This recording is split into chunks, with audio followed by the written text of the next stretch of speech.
Hi hello my dear friends, welcome back to my channel. మేము సేవకి వెళ్ళినప్పుడు మాకు ఫస్ట్ రోజు అన్నదానానికి వెంగమాంబ అన్నదానానికి పంపించారు. మేము వెళ్ళాము ఆ రోజు. సో ఇట్లా మా వాళ్ళందరూ కూడా ఒకరు పాయసం, ఒకరు కూర, ఒకరు చట్నీ, అలా ఒక్కొక్కరు ఒక్కొక్క ఐటమ్ వడ్డించేవారు. నెక్స్ట్ మాతో పాటుగా అక్కడ ఉన్న వాళ్ళు కూడా వడ్డించేవారు.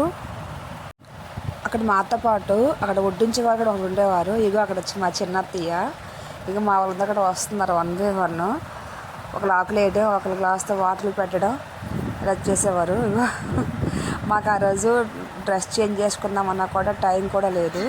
మీ సివిల్ డ్రెస్తో వెళ్ళిపోయాము ఆ రోజు. ఇగో డైలీ ఏమో మీ ఉండే హాల్ మాత్రం మేము వడ్డించే హాల్ మాత్రం రోజుకి 10,000 మందికి వడ్డించే వాళ్ళం. ఇగో మేము ఆ రోజు అయితే పాయసం నేను వడ్డించాను. మా ఫ్రెండ్స్ కొంతమంది చట్నీ, కొంతమంది ఏమో కూర వడ్డించేవారు. చాలా స్పీడ్గా వడ్డించాలి. మనకంటే అలవాట్లేదు, కానీ ఇక మనతో పాటు వాళ్ళేమో చాలా స్పీడ్గా వడ్డిస్తుంటే మనం కూడా వాళ్ళతో పాటు పరిగెట్టేదాన్ని నేనైతే మాత్రం. మా ఫ్రెండ్స్ చాలామంది అలాగే చేసేవారు. నేను ఒక గరిటె తీసేసరికి ఆవిడ మాత్రం 3 గరిటెలు తీసి అంత వేసేసేవారు. అంత స్పీడ్గా వడ్డించాలి. అలా వడ్డిస్తే నాకు అక్కడ అయ్యేది కాదు.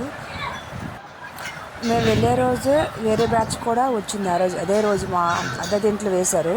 వాళ్ళు కూడా అలాగే సర్వ్ చేస్తున్నారు. ఇక డైలీ ఫుడ్ ఏంటంటే ఒక కర్రీ ఉండేది, చట్నీ ఒకటి ఉండేది, ఒక వడ ఒకటి ఉండేది, పాయసం ఉండేది, అండ్ సాంబారు పెరుగు కూడా ఉండేది. అలా వడ్డిస్తుంటే చాలా హ్యాపీ అనిపించేది. సో ఎంతమంది ఒకేసారి జనాలు అందరూ చూడటం కూడా అలా చాలా హ్యాపీ అనిపించింది. ఇప్పుడు మా బ్యాచ్ అంతా కూడా రిమైనింగ్ వేరే వాళ్ళు కూడా వేరే దగ్గర ఉన్నారంట, వడ్డిస్తున్నారంట వాళ్ళు కూడా.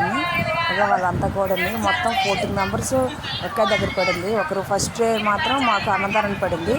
అక్కడి నుంచి ఒక్కొక్కరికి ఒక్కొక్క దగ్గర పడింది. చెప్పులు స్టాండ్ కొంతమందికి సిఆర్ఓ ఆఫీసు